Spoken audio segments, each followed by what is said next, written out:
बच्चों, आज हम पढ़ेंगे शब्द विचार।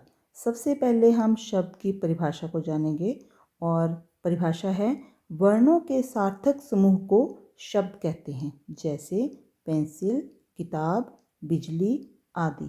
अब आप देखिए वर्ण क्या होते हैं। सबसे पहले हमें वर्ण पता होना चाहिए। वर्ण क्या होते हैं? वर्ण होते हैं जो अकेला अकेला अक्षर होता है, उसे हम कहते हैं वर्ण। जैसे क, म, ल, ये अकेले अकेले वर्ण हैं। जब हम इनको आपस में जोड़ देंगे और एक शब्द बनाएंगे तो बनेगा कमल। और कमल जो है वो आपको पता है फूल का नाम है, ठीक है। तो इसका अर्थ निकल रहा है, जो कमल शब्द है इसका अर्थ निकल रहा है, इससे हमें पता चल रहा है कि ये फूल का नाम है। और अकेले अकेले क, म और ल ये अकेले अकेले वर्ण थे, और अगर हम इनको अकेले अकेले लिखते तो इनका कोई भी अर्थ जो है वो नहीं निकलता। तो ये जो कमल है ये हुआ सार्थक शब्द। जैसे हमारे पास है, मान लीजिए सु, र और ज, ये तीनों जो है इस वक्त क्या हैं? वर्ण हैं। ये तीनों जो हैं वो क्या हैं? इसमें अकेले अकेले वर्ण हैं, और जब हम इनको इकट्ठा जोड़ देंगे तो ये बन जाएगा एक सार्थक शब्द, और हमारे पास शब्द होगा सूरज। और ये जो सूरज है इससे हमें पता है कि सूरज किसे कहते हैं, तो ये बन गया सार्थक शब्द।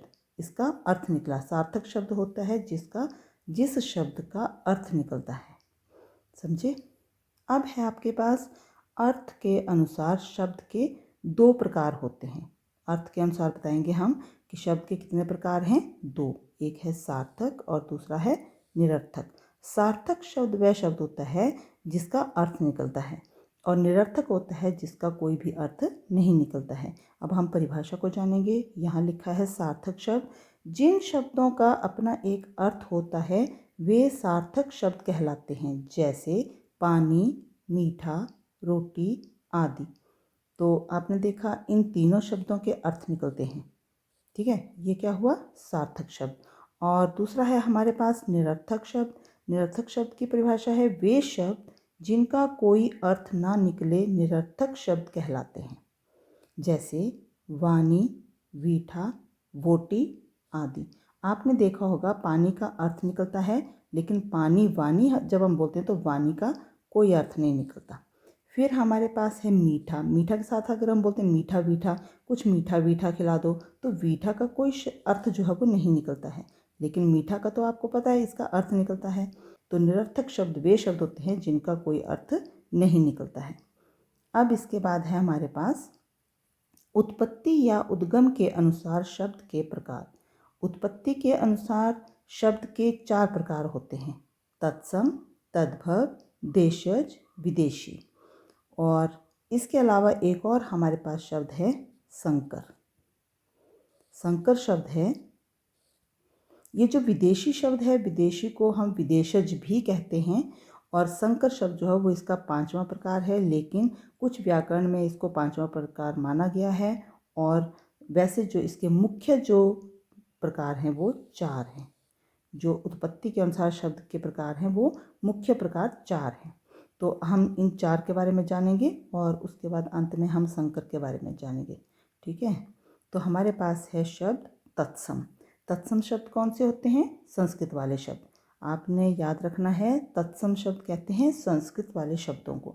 तो तत्सम शब्द की परिभाषा इस प्रकार है: संस्कृत के वे शब्द जो हिंदी में अपने वास्तविक रूप में प्रयुक्त हुए हैं तत्सम शब्द कहलाते हैं। वास्तविक रूप हुआ जैसे वो संस्कृत में दिए गए हैं वैसे ही हमने उनको हिंदी में प्रयोग किया हुआ है, जैसे दुग्ध, पत्र, रात्रि, सर्प, सत्य और नृत्य। इसके अलावा और भी ऐसे शब्द हैं जो संस्कृत के शब्द हैं लेकिन उनको हिंदी में जैसे का तैसा प्रयोग कर लिया गया है, तो इन्हें हम कहेंगे तत्सम शब्द। आपको ये याद रखना है कि तत्सम शब्द कौन से हुए? संस्कृत के शब्द जो हिंदी में जैसे के तैसे प्रयोग किए गए हैं। उसके बाद हमारे पास है तद्भव शब्द। तो तद्भव शब्द कौन से होते हैं? संस्कृत के ऐसे शब्द जो अपने रूप को बदलकर हिंदी में मिल गए हैं तद्भव शब्द कहलाते हैं, ठीक है। तो जो संस्कृत के शब्द हैं उनका थोड़ा सा रूप बदल गया है और वो हिंदी में प्रयोग किए गए हैं। जैसे आपके पास दिया है दूध, तो देखिए आपने ऊपर देखा होगा तत्सम शब्द जो है वो है दुग्ध। लेकिन नीचे आप देख रहे हैं तद्भव शब्द, हिंदी का जो शब्द है वो है दूध। अब देखिए संस्कृत शब्द में ऊपर दिया है पत्र और इसका अर्थ है तद्भव में पत्ता। ठीक है, तो मैंने इसमें उदाहरण वैसे लिए हैं कि आपको पता चल जाए कि जो तत्सम में शब्द हैं उनका तद्भव में क्या प्रयोग हुआ है, उनका हिंदी रूप क्या है। तो यहाँ पर देखिए रात्रि शब्द दिया है तत्सम में और इसका तद्भव रूप हिंदी रूप है इसका रात। अब आपके पास तत्सम शब्द है सर्प और इसका अर्थ सांप होता है, तो हिंदी का जो शब्द है वो है सांप। सत्य संस्कृत शब्द है लेकिन इसका हिंदी में शब्द है सच। नृत्य जो है वो तत्सम शब्द है, संस्कृत का शब्द है और इसका हिंदी अनुवाद जो है वो नाच। इस तरह से और भी शब्द हैं जिनका हम संस्कृत शब्द जो है वो हिंदी में अपना रूप बदल कर आए हुए हैं। जैसे हस्त होता है, हस्त हाथ होता है, तो संस्कृत शब्द जो है वो हस्त है और हिंदी में हम लिखते हैं हाथ। ठीक है, अब इसके बाद है आपके पास देशज शब्द। देशज शब्द जो है वो कौन से शब्द होते हैं जो अपनी स्थानीय बोलियों के द्वारा हिंदी में प्रयुक्त किए गए हैं। जैसे हमने अपनी भाषाओं में बोलियों में जो शब्द प्रयोग किए हैं और कुछ शब्द ऐसे हैं जो हमारी हिंदी में जैसे के तैसे प्रयोग किए जाते हैं। अब आप देशज शब्द की परिभाषा देखिए। देश की विभिन्न भाषाओं बोलियों से निकलकर जिन्होंने अपना स्थान हिंदी में बना लिया है वे देशज शब्द कहलाते हैं। जैसे पगड़ी, लुटिया, खिड़की, रोड़ा, गाड़ी, चूड़ी, झाड़ू आदि ये देशज शब्द हैं। अपने आम बोलचाल की भाषा में इन शब्दों को बोला जाता है और हिंदी में भी इन शब्दों को वाक्य के रूप में प्रयोग किया जाता है। अब आगे है आपके पास विदेशज शब्द। विदेशी शब्द कौन से होते हैं? जो विदेशी भाषाओं के हैं। तो विदेशी भाषाएं कौन सी हैं? जैसे मान लो तुर्की है, पुर्तगाली है, अरबी है, फ़ारसी है, इस तरह से जापानी है, चीनी है, इस तरह की जो भाषाएं हैं वहाँ से कुछ शब्द जो हैं वो सुविधा अनुसार हिंदी में प्रयोग किए गए हैं। ठीक है, तो कुछ तो विदेशी प्रभाव के कारण भी हिंदी में प्रयोग किए गए हैं। इसमें जो विदेशी शब्द हैं वो भारतीय लोग जो व्यापार करते थे विदेशी लोगों के साथ, उनकी बोली के द्वारा जो शब्द प्रयोग किए जाने लगे वो हमने हिंदी में कुछ अपनी सुविधा के अनुसार जो है वो ले लिए हैं। तो विदेशी प्रभाव के कारण हिंदी भाषा में भी अनेक विदेशी भाषाओं के शब्द हिंदी में अपना स्थान बना चुके हैं। जैसे मास्टर, स्कूल, रेडियो, स्टेशन आदि। आपने देखा होगा कुछ अंग्रेज़ी के शब्द जो हैं वो हमारी सुविधा के लिए जो हमें सुविधा अनुसार सही लगे उनको हमने अपनी हिंदी में प्रयोग किया हुआ है, इन्हें कहते हैं विदेशी शब्द। तो अब आप देखिए यहाँ पर हैं कुछ अंग्रेज़ी शब्द। अंग्रेज़ी शब्द हैं police, cinema, diary, pencil, driver, policy, machine, pen आदि। और इनका हम अपनी हिंदी में इन शब्दों का जैसे का तैसा प्रयोग करते हैं। कुछ अरबी व फारसी शब्द हैं।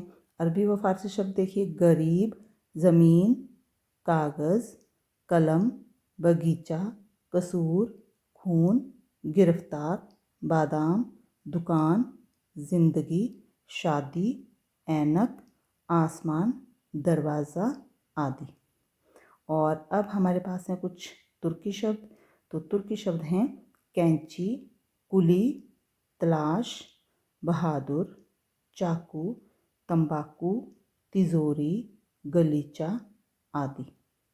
और पुर्तगाली शब्द हैं अलमारी, साबुन, तौलिया, कमरा, चाबी, पलटन, बाल्टी, गमला, गोदाम आदि। ठीक है, और इसी तरह से कुछ फ्रेंच शब्द हैं अंग्रेज़, कूपन, कारतूस आदि। चीनी शब्द हैं चाय, लीची, चाउमीन, चीकू आदि। जापानी शब्द है रिक्शा आदि। तो आपने देखा होगा कितने सारे शब्द जो हैं वो हमारी हिंदी भाषा में जैसे कि तैसे प्रयोग किए जाते हैं। तो इसके आगे आप देखिए हमारे पास है संकर शब्द। संकर शब्द मैंने आपको ऊपर बताया था। तो पांचवा जो इसका प्रकार था वो है संकर शब्द। और ये संकर शब्द किसे कहते हैं? जो दो भिन्न भिन्न भाषाओं से बने शब्द हैं उन्हें हम संकर शब्द कहते हैं।